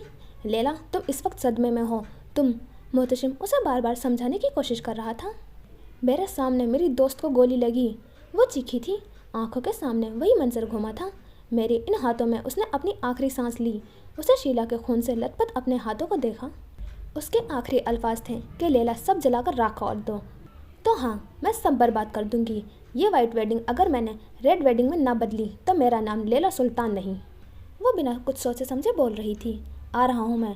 मोहतशिम ने लैला की बेवकूफ़ी पर मातम करते हुए अंदर का रुख किया। मैं नहीं आ सकता लैला, मुझे माफ़ कर देना। मीना के सामने मैं ऐसा कुछ नहीं कर सकता। बुराक जो सब सुन रहा था वो लैला को सफाई देने लगा। तो मत आओ, बैठकर अपनी मैडम जी की जी हुजूरी करो। वो आज कितना सख्त बोल रही थी उसे खुद भी अंदाज़ा नहीं था। बुराक को यह बात बहुत बुरी लगी थी, मगर वो लैला की हालत समझ सकता था। अंदर सामने वाले हॉल में मीर बलाज के काफ़ी बंदे खड़े थे। लैला सबको मार देना चाहती थी। उसने शीला की तरफ एक आखिरी दफ़ा देखा, लेकिन वो खुद को कमज़ोर नहीं करना चाहती थी। इसलिए उसने शीला की गन उठाई और जल्दी से आगे बढ़ी। फिर उसने बॉडीगार्ड को अपने जूतों के नीचे कुचलते हुए बाहर निकली। आगे राहदारी में हिम्मी और जिम्मी खड़े थे। वो उसके साथ जाने वाले थे। लैला बिना उनकी तरफ देखे आगे बढ़ी। वो उसके पीछे चलने लगे। लैला की आंखों में इंतकाम था। वो आग बन चुकी थी, बस सब बर्बाद करने की बारी थी। दूसरी तरफ सब मोहतशिम और अहमर अंदर हॉल में दाखिल हुए। सब बाहर बैठे मज़े से खाना खा रहे थे। किसी को कोई अंदाज़ा नहीं था कि अंदर क्या होने वाला है, लेकिन बुराक सब जानता था वो क्या करे। उसने मिन्हा को देखा, वो अमशाल के साथ बैठी थी। बुराक ने अंदर का रुख किया। वो लैला को अकेला नहीं छोड़ सकता था। उसने लैला के लिए अपना सब कुछ दाव पर लगा दिया था। आज मिन्हा के सामने उसका सच आ सकता था, लेकिन वो ये खतरा मोल ले रहा था। उसने हॉल में अंदर दाखिल होकर दरवाजे को बंद कर लिया था। अंदर मीरबलाज के बंदे हर चीज़ की निगरानी कर रहे थे। लैला ने राहदारी में चलते हुए फायरिंग शुरू की थी। अंदर खड़े हर बंदे को वो आवाज़ आई थी। बाहर लॉन में जितना तेज़ म्यूजिक चल रहा था वो किसी को खबर भी नहीं हुई थी। मीरबलाज के बंदे चौकन्ने हुए थे। सबने अपने अपने मोर्चे बनाए। आवाज़ हॉल के अंदरूनी दरवाजे की तरफ से आ रही थी। वो सब उस दरवाजे की तरफ निशाना लिए खड़े थे। उनके पीछे दाखिली दरवाजे से अहमद ने उन पर हमला किया था। गोली एक बंदे की छाती पर लगी थी। उसका खून फर्श पर उबल उबल कर निकल रहा था। मोहतशिम ने ऊपर झूमर की रस्सी पर गोली चलाई थी। वो सीधे नीचे आकर गिरा था। फर्श पर हर तरफ उसके टुकड़े टुकड़े पड़े हुए थे। उनका ध्यान लैला की तरफ से हट चुका था। वो लोग अब अपने पीछे मुतवज्जा हुए थे, जिन्हें 3 लड़के गन लिए उन पर हमला करने के लिए खड़े थे। मीरबलाज के बंदों ने फायरिंग शुरू की तो तीनों पिलर के पीछे हुए। उसका चेहरा एक एक बंदे को दिखाई दे रहा था। वो सामने से वार कर रही थी। मीरबलाज का एक बंदा नीचे ज़मीन पर लेटकर आगे बढ़ने लगा। किसी का भी ध्यान उस पर नहीं गया था। वो लैला की तरफ बढ़ रहा था। लैला की गन खाली हो गई थी। उसने अपनी जेब में से मजीद गोलियां निकालकर उसमें भरने लगी। बुराक ने उस आदमी को लैला की तरफ बढ़ता देखा था। उसने अपनी गन उस आदमी का निशाना लिया। वो लैला से चंद कदम दूर खड़ा था और उसने गोली मारने ही वाला था कि उसने हाथ पर आकर गोली लगी। लैला ने पीछे मुड़कर देखा। एक आदमी अपना हाथ पकड़े दर्द से करा रहा था। फिर उसने बुराक की तरफ देखा। बुराक ने उसे आंख का इशारा करके बताया कि वो उसके साथ है। लैला की तरफ से इतनी गोलियां चलाई गई थी कि उस वक्त वह सफ़ेद फर्श खून से भर चुका था। दीवारों पर खून के धब्बे पड़े थे। मोमबत्तियां सारी बुझ चुकी थी। सर, अंदर कुछ लोगों ने हम पर हमला कर दिया है। जल्दी अंदर और लोगों को भेजें। एक आदमी ने मीरबलाज को कॉल की थी। मीरबलाज के होश उड़े थे। उसने मेहमानों की तरफ देखा। वो सब मज़े से डांस करने और खाना खाने में मसरूफ़ थे। उसने हंगामा करना मुनासिब नहीं समझा। फिर वह बाहर गेट की तरफ लपका। वहाँ उसके मजीद 6 बंदे खड़े थे। अंदर जाओ फ़ौरन, कुछ लोग ने हम पर हमला कर दिया है। वो 6 के 6 लोग अंदर भागे। फिर वो मजीद आगे आया। उसके काफ़ी बंदे यहाँ बैठे मज़े से बातें कर रहे थे। हरामखोरों, उठो, पूरे गार्डन में बैठे लोगों की हिफाजत करो। किसी को एक आँच भी नहीं आनी चाहिए। वो चीखा था। मेहमानों की हिफाजत करना उसकी जिम्मेदारी थी। वो काफ़ी फिक्रमंद हुआ था। लैला, बस बहुत हो गया, अब यहाँ से चलो। मोहतशिम को फिक्र हो रही थी कि वो पकड़े ना जाएं। आप लोग जाएं, मैं नहीं जाऊंगी। वो एक एक को मार देना चाहती थी। लैला, तुम क्यों हम सबको मुसीबत में डाल रही हो? मोहतशिम बरसा था। आप लोग जाएं, मैं आ जाऊंगी जब मेरे अंदर की आग बुझ जाएगी। वो बिना किसी जज्बात के बोली थी। लैला, तुम, बात मुकम्मल नहीं हुई थी। अहमद, शीला पिछले हॉल में है। प्लीज़ उसे यहाँ से ले जाओ और उसे अच्छी सी जगह पर दफनाना, वरना ये लोग उसकी लाश तक को नहीं छोड़ेंगे। उसने मोहतशिम को देखा। हार वहीं पड़ा है, उसे ले जाइएगा, वरना आपका कहीं प्लान बर्बाद ना हो जाए। वो तंज कर रही थी। मोहतशिम चुप हुआ था। फिर हिम्मी, जिम्मी, मोहतशिम और अहमद वहाँ से पिछले हॉल की तरफ बढ़ने लगे थे। यहाँ वैसे भी सब खत्म हो चुका था। हर तरफ खून था। काफ़ी लोग जिंदा थे मगर बेहोश पड़े थे। तुम्हारा हार किधर है? मिना ने बड़ी देर बाद अमशाल से पूछा था। अमशाल के पसीने छूटने लगे थे। यार, वो उस बात को राज रखना चाहती थी। बताओ अमशाल, शायद मैं मदद कर सकूं, मिना ने उससे पूछा। अमशाल को ख्याल आया कि मिना भी तो इंस्पेक्टर है, वो भी तो उसकी मदद कर सकती है। यार, डांस के वक्त एक लड़की मुझसे टकराई और मेरा हार लेकर भाग गई। मैंने अपने बॉडीगार्ड को तो भेजा था उसके पीछे, मगर वो अभी तक नहीं आया। क्या करूं अब मैं? वो काफ़ी परेशान थी। तुम कहो तो मैं अंदर जाकर देखूं? मिना ने उसकी परेशानी का हल निकालने की कोशिश की। मगर तुम्हें कोई नुकसान ना पहुँचे जाए। मैं देख लूँगी, तुम फिक्र नहीं करो। इतना कहकर वो अंदर की तरफ भागी। दरवाज़ा बंद था। मीरबलाज के बंदे वहाँ खड़े पहले ही अंदर जाने की कोशिश कर रहे थे। मिना ने दूसरी तरफ एक खिड़की देखी। वो यहाँ से आसानी अंदर जा सकती थी। मिना ने वहाँ का रुख किया। खिड़की थोड़ी ऊपर थी। उसने ऊपर छलांग मारकर अपने हाथ से खिड़की पकड़ी। फिर उसने अपनी टांगे ऊपर करके अंदर के रुख किया। अंदर का मंजर देखकर उसके होश उड़े थे। हर तरफ कयामत का मंजर देख रहा था। बुराक, जो पिलर के पीछे छुपा हुआ था, उसने मिना को देखा तो वो छिपने की कोशिश करने लगा। बस मिना उसे न देख ले, वो यही दुआ कर रहा था। लैला ने मुड़कर देखा तो वहाँ मिना खड़ी थी। ये वही लड़की थी जिसने उससे बुराक को छीना था। मुझे मिना से मोहब्बत है। उसे बुराक की बात याद आई थी। क्या अगर वो मिना को मार दे तो बुराक उसका हो जाएगा? उसके दिमाग सही से काम नहीं कर रहा था। वो अपने होशो हवास में नहीं थी।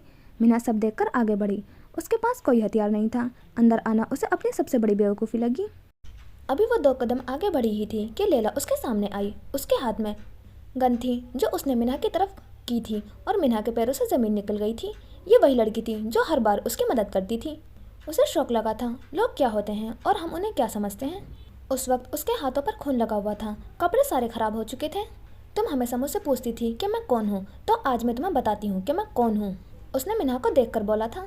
मिन्हा खामोश खड़ी थी। पिलर के पीछे खड़ा बुराक ये सब सुन रहा था, बल्कि उस हाल में मौजूद हर जख्मी इंसान सुन रहा था।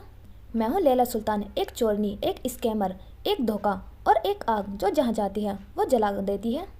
वो बोल रही थी और कोई उसको जवाब देने वाला नहीं था। मैं वो हूँ जिसे तुम कभी समझ नहीं पाओगी, उसने मिन्हा की आंखों में देखकर बोला था। बुराक ने हल्की सी आंख बाहर निकाल कर देखा। उसके होश उड़े थे। लैला मिन्हा पर गन ताने खड़ी थी। फिर लैला ने गन लोड की। मिन्हा ने कलमा पढ़ा। लैला गन चलाना नहीं चाहती थी, लेकिन आज वो किसी की नहीं सुन रही थी, न दिल की न दिमाग की। बुराक गन नीचे फेंक कर भागा। वो मिन्हा को मरने नहीं दे सकता था। मिन्हा में उसकी जान थी। अहमद ने शीला को गोद में उठाया। उसका जिस्म बेजान पड़ा था। मैं तुम्हें बहुत याद करूँगा शीला। आंखें से आंसू तारी थे। मैंने तुम्हें बहुत तंग किया है, मुझे माफ़ कर देना। वो शीला की लाश से बातें कर रहा था। मोहतशिम ने उसके कंधे पर हाथ रखा। अहमद, खुद को संभालो, यहाँ से चलो। मोहतशिम ने हाथ में हार था जिसके लिए ये सब हुआ था। फिर वो भागने के लिए पिछली खिड़की की तरफ लपके। बुराक मिन्हा और लैला के बीच में खड़ा था। उसे देखकर लैला के हाथ रुके थे। बुराक ने लैला को देखकर नफ़ी में सर हिलाया, जैसे वो इल्तिजा कर रहा हो कि लैला ऐसा मत करना। मिन्हा जो आंखें बंद करके खड़ी थी, गोली ना चलने की वजह से हैरान हुई थी। अब तक गोली चल जानी चाहिए थी। उसने आंखें खोली तो बुराक उसके सामने खड़ा था। लैला और बुराक एक दूसरे को देख रहे थे। फिर उसने गन नीचे की। वो उस शख्स को ना नहीं कह सकती थी। लैला ने बुराक को आखिरी बार देखा।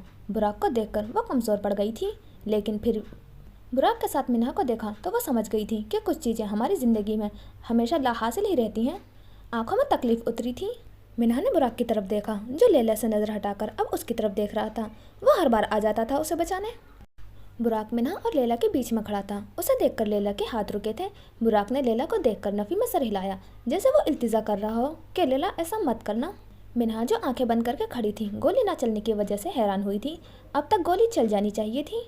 उसने आंखें खोली तो बुराक उसके सामने खड़ा था। लैला और बुराक एक दूसरे को देख रहे थे। फिर उसने गन नीचे की। वो उस शख्स को ना नहीं कह सकती थी। लैला ने बुराक को आखिरी बार देखा। बुराक को देखकर वो कमज़ोर पड़ गई थी, लेकिन फिर बुराक के साथ मिन्हा को देखा तो वो समझ गई थी कि कुछ चीज़ें हमारी ज़िंदगी में हमेशा लाहासिल ही रहती हैं। आंखों में तकलीफ उतरी थी। मिन्हा ने बुराक की तरफ देखा, जो लैला से नज़र हटाकर अब उसकी तरफ देख रहा था। वो हर बार आ जाता था उसे बचाने। तभी दरवाज़ा टूटने की आवाज़ आई। मीर बलास के बंदे अंदर आ चुके थे। मिन्हा और बुराक ने मुड़कर देखा। लैला ने गन चलाई थी। गोली एक आदमी की टांग पर लगी थी। बाकी सब उसकी तरफ मुतवज्जह हुए। लैला पिलर के पीछे से होती हुई पिछले हॉल में भागी थी। कितनी ही गोलियां उसकी तरफ चल रही थी, मगर वो सबसे बचकर भागी थी। उसके पीछे 2 लोग गए थे। बाकी के 4 नीचे पड़े अपने आदमियों को देख रहे थे। लैला पीछे की तरफ गन चलाती हुई आगे भाग रही थी। उसके पीछे चलने वाले 2 आदमी भी उस पर जवाबी हमला कर रहे थे। लैला ने निशाना लेकर गोली चलाई। गोली सीधा एक आदमी की टांग पर लगी थी। वो वहीं रुक गया था।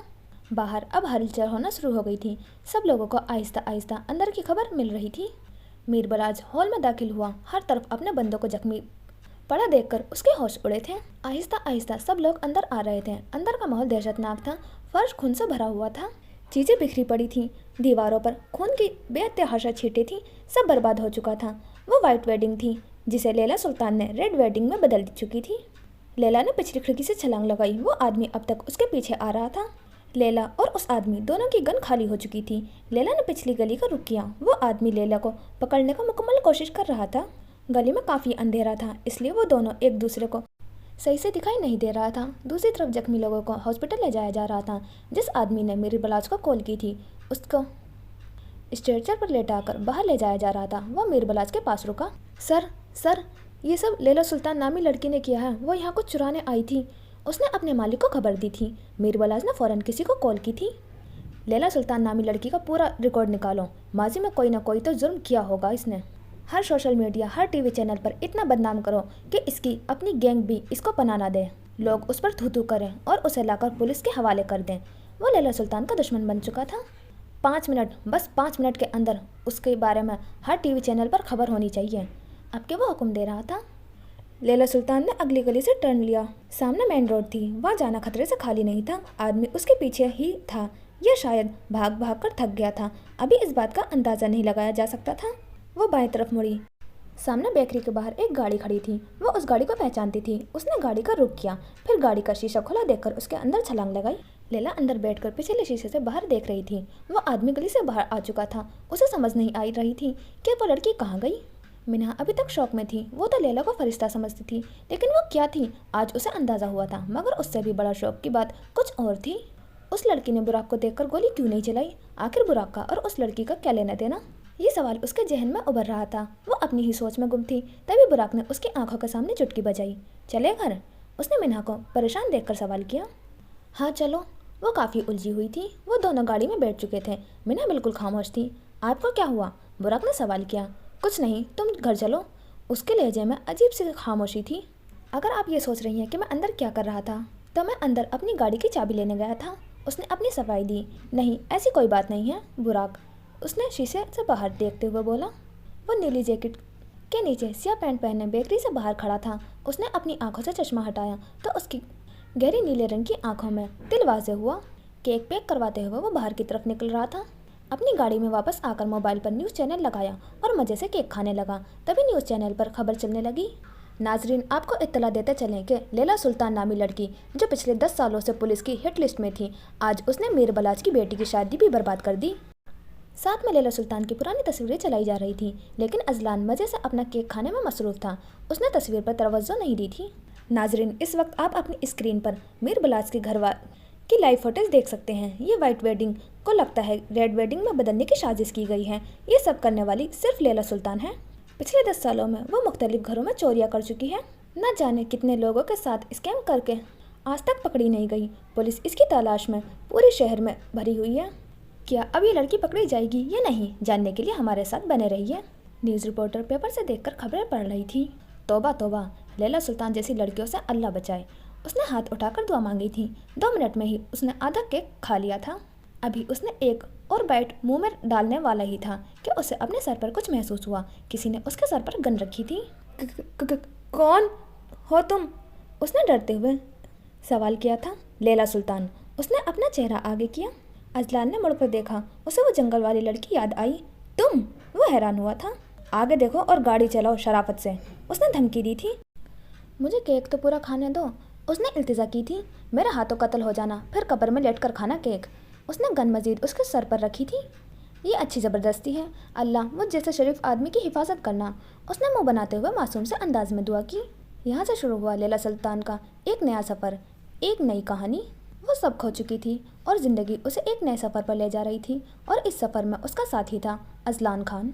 मिना अपने कमरे में बैठी थी। उसे वही बातें बेचैन कर रही थी। थोड़ी देर में ही उसके मोबाइल पर नोटिफिकेशन आया। किसी ने उसे अननोन नंबर से कोई वीडियो भेजी थी। उसने वीडियो खोलकर देखी। ये एक सीसीटीवी फुटेज था जिसमें लैला और बुराक दोनों एक गाड़ी में बैठे दिखाई दे रहे थे।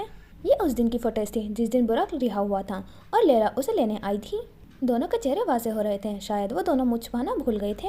मिना का शक सही निकला था। लड़की का बुराक से कोई ना कोई चक्र जरूर था। फिर उसने काफ़ी देर सोचा। उसके खिलाफ उसके सबूत मिलते ही जा रहे थे। लैला को उसका नंबर मिला कैसे? फातिमा के कातिल का नंबर सिर्फ बुराक को और उसे पता था, तो फिर लैला को कैसे पता चला? हाथी वाले मामले में भी धरने वाली बात सिर्फ उसे और बुराक को पता थी। फिर लैला क्यों पैसे देकर लोगों को सड़कों पर लाई थी? क्यों लैला ने बुराक को देखकर उस पर गोली नहीं चलाई थी? ऐसे बहुत से सवाल थे जो उसके जहन में गूंज रहे थे। शक की दीवार खड़ी हो चुकी थी और ये दीवार खड़ी करने वाला हुमायूं अपने कमरे में बैठा मुस्कुरा रहा था। ये वीडियो उसने ही भेजी थी। क्या मिना बुराक का एतबार करेगी? अच्छा जी, ये हो गया हमारा एपिसोड 6 कंप्लीट। और मुझे शीला के लिए बहुत बुरा लग रहा है, उसकी डेथ हुई जो, और लैला के लिए उससे ज़्यादा लग रहा है क्योंकि सिर्फ एक शीला बची थी उसके पास, वो भी नहीं रही। और मुझे बुराक के उस वक्त जब लैला ने बुलाया था तो मना कर दिया था मिना की वजह से, उस वक्त थोड़ा सा गलत लगा था, लेकिन जब सब ने उसकी हेल्प की तो मुझे बहुत अच्छा लगा वो सीन। और बुराक ने जो बर्थडे सरप्राइज़ दिया मिना के लिए वो तो बहुत ही क्यूट था, बहुत ही प्यारा लगा मुझे तो। लेकिन फिर से हुमायूं ने शक डाल दिया है तो अब फिर स्टोरी उसकी थोड़ी सैड हो जाएगी। और शुरुआत में एक सीन दिखाया है गोलियों का, वो मुझे लैला और अजलान लग रहे हैं। आपको कौन लग रहे हैं ज़रूर बताना। और मुझे तो बहुत ही अच्छी लग रही है स्टोरी, कहीं बोर नहीं कर रही मुझे। आपको कैसी लग रही है ज़रूर बताना। तो नेक्स्ट एपिसोड में मिलेंगे इंशाल्लाह। खुदा हाफिज़, अपना ख्याल रखना।